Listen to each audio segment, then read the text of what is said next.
everyone. My name is Glomaris Morales, a Bachelor of Public Administration student in Southwestern Institute of Business and Technology, INC. What happened during Marcos regime in the Philippines? Ferdinand Marcos was elected President of the Philippines in 1965 and was re-elected in 1969. On September 21, 1972, Marcos' second term was marked by increasing civil strife and violence by leftist insurgents.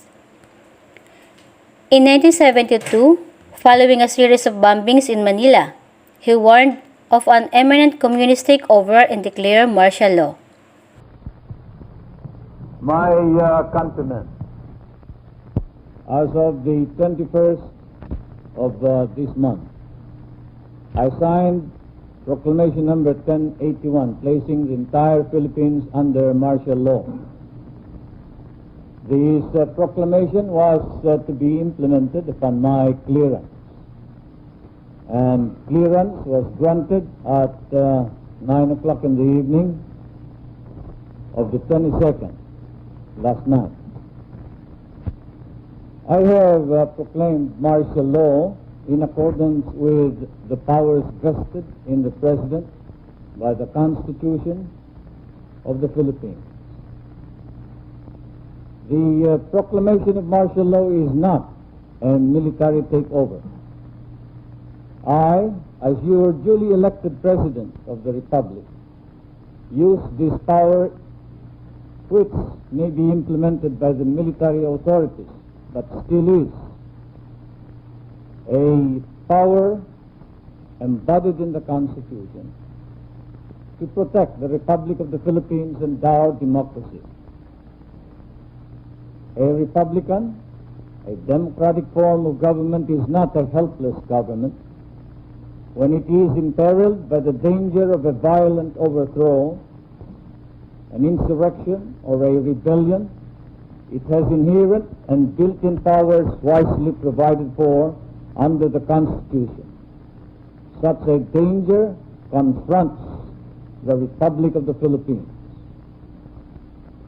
Article 7, Section 10, Paragraph 2 of the Constitution provides, and I quote, "The President shall be Commander-in-Chief of all the armed forces of the Philippines, and whenever it becomes necessary, he may call out such armed forces to prevent or suppress."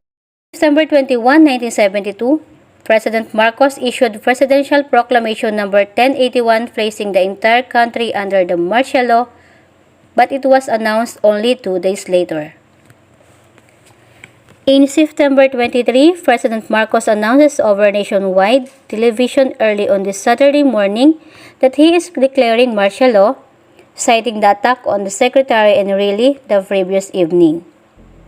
He imposes a curfew, bans public demonstrations, closes newspapers and radio and television stations, and orders the arrest of opposition politicians.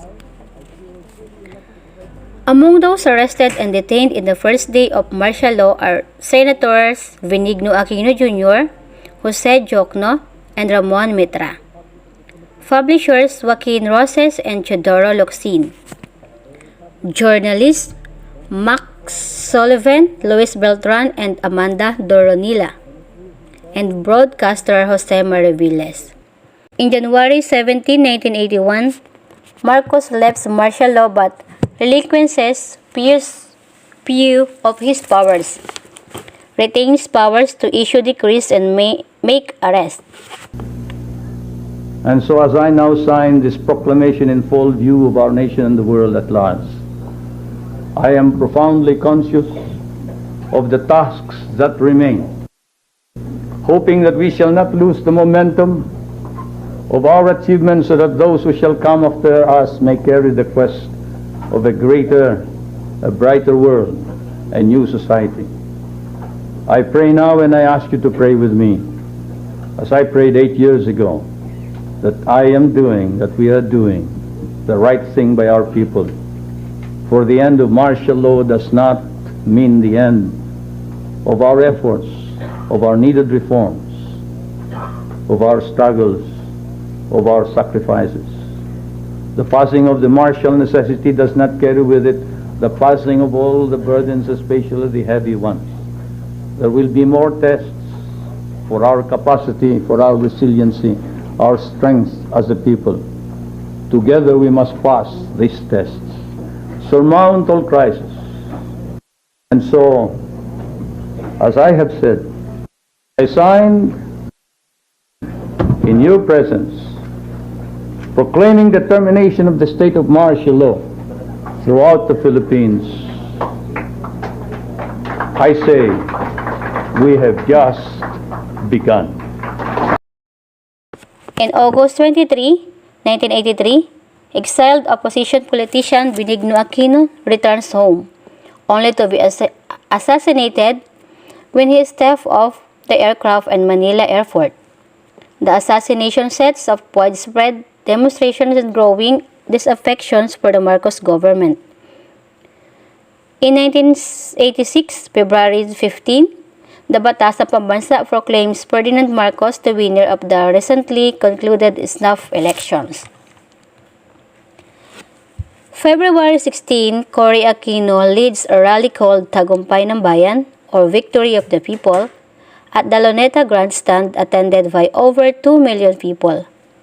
She proclaims a victory for the people despite the proclamations of Marcos as the winner. She vows to lead a civil disobedience campaign against Marcos and a boycott of crony-owned companies and products. In February 22, Defense Minister Juan Ponce Enrile and Fidel Ramos announced withdrawal of their support for President Marcos and called for his resignation. With about 300 followers, they barricade themselves inside Camp Aguinaldo.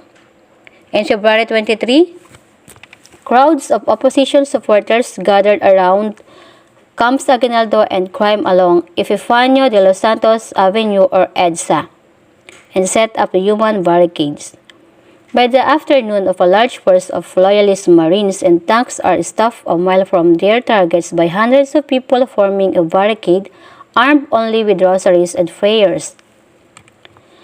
In February 25, Corazon Aquino takes her oath of office as a duly elected president before Supreme Court Justice Claudio Tejanque in a simple ceremonies in Club Filipino in Green Hills. On the same morning, Ferdinand Marcos holds his own inauguration ceremonies at the Ceremonial Hall of Malacanang. Before the ceremonies are over, the other television channels are destroyed by the rebels, cutting Marcos off completely. By evening, Marcos makes a last call of his American allies, who advise him to cut now and cut cleanly. By 9 p.m., 4 American helicopters fly the Marcos party from Malacanang to Clark Air Base. After a day, they stop at Guam and are flown to Hawaii. After hearing of Marcos' departure, crowds storm Malacanang Palace, and the people of EDSA celebrate the triumph of people power, or what we call Tagumpay of people power. That was the happening during regime of Marcos.